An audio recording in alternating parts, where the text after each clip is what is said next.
SFJ, Sikhs for Justice, a U.S.-based organization advocating an independent Sikh state of Khalistan, is planning a non-binding, unofficial referendum in downtown Indianapolis on Sunday from 9 to 5. And we're going to bring in the Sikhs for Justice General Counsel, Gurpatwant Panoon. Thank you for taking the time, sir. Thank you. We appreciate you. Thank you very much for bringing me live. Absolutely. Tell us a little bit about what is happening this weekend. On 16th of August, the Sikhs for Justice, which is a human rights advocacy group, which is globally organizing a non-binding referendum, which is the democratic expression of Sikh people's right to self-determination. This is about the Sikh sovereignty, and this is about the liberation of Punjab, which is currently under Indian occupation. So we are asking the Sikh people to vote on a simple question in referendum. Should the Indian governed Punjab be an independent country, Sikh homeland, Khalistan? As Sikhs in the Indian occupation for the last 8 decades have suffered continuous genocidal violence. And under President Narendra Modi's regime, Sikhs are facing silent genocide, and the Narendra Modi's government is using 3 different weapons of the warfare. The first is the drug. They have infested the state of Punjab with the drug so that the youth, which is going to campaign for sovereignty, that they die because of the drugs. And then is the debt.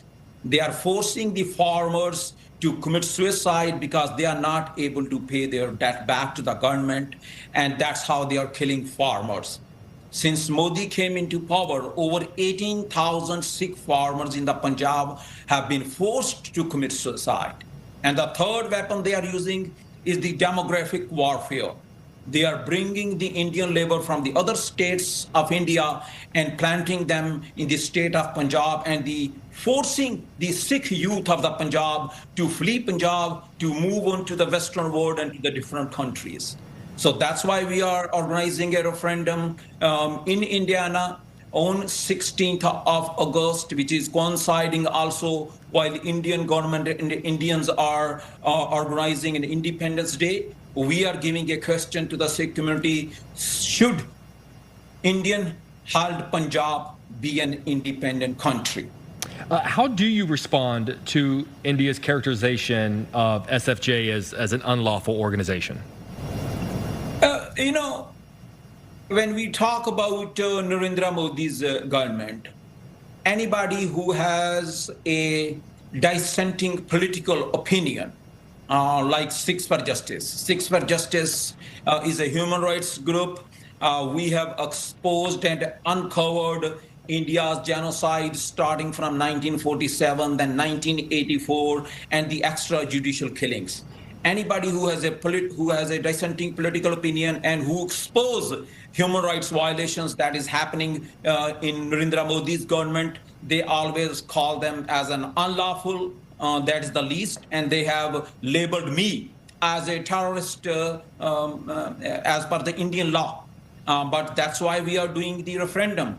Anybody who is campaigning for a referendum, anybody who is using a vote, who is using a ballot to counter India's bullets, to counter India's violence, how that can be unlawful and how that can be a terrorist. I do want to ask about the vote that is happening, because correct me if I'm wrong, the vote doesn't have a legal authority. So can you talk about the purpose of the vote? So it is exactly, if we look into the model that Catalonians did it in Spain, or Kurdish did it in Iraq. Before you go to the United Nations and show them that this indigenous people of this region, millions of them, they are asking for a referendum, they are asking for independence. This whole exercise is about educating, about campaigning, because in 1990s, ours is a very different issue. In 1990s, when the Indians were committing violent genocide, when they were killing the youth of the Punjab, when they have made Punjab the killing fields, at that time, the Sikh sovereignists, they defended themselves through arms. And Indian narrative was that all Sikhs who are speaking or who are asking for Khalistan are terrorists. So we came into existence in 2007 and started organizing a peaceful and democratic campaigns starting from genocide to referendum on a simple question. So this unofficial, non-binding referendum has the backing of Punjab Referendum Independent Commission, whose members have organized referendums in Catalonia, has Kurdistan, Bougainville. So they have combined 120 years of unofficial organizing referendums. Once we finish globally, we are going to hit Punjab, we are going to hit India, we are going to do our unofficial referendum for 18-20 million Sikhs who are under India's occupation. And once we have the majority of the votes, which will be compiled probably in the next 3 to 5 years, we are going to present our case to the United Nations that either recognize our unofficial referendum as an official referendum, or they support and help us in organizing an official referendum in the Indian-held Punjab. Is there a large Sikh population in the Midwest? The population has moved, demographically for the last 10 years.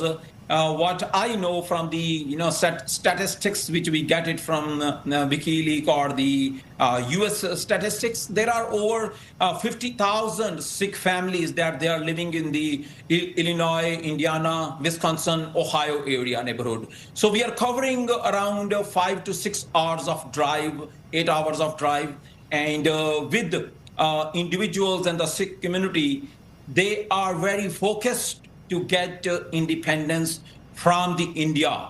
And they sometimes travel from 12 hours drive. So it is not only that the people will be coming from 5-6 hours, they are coming from all over America.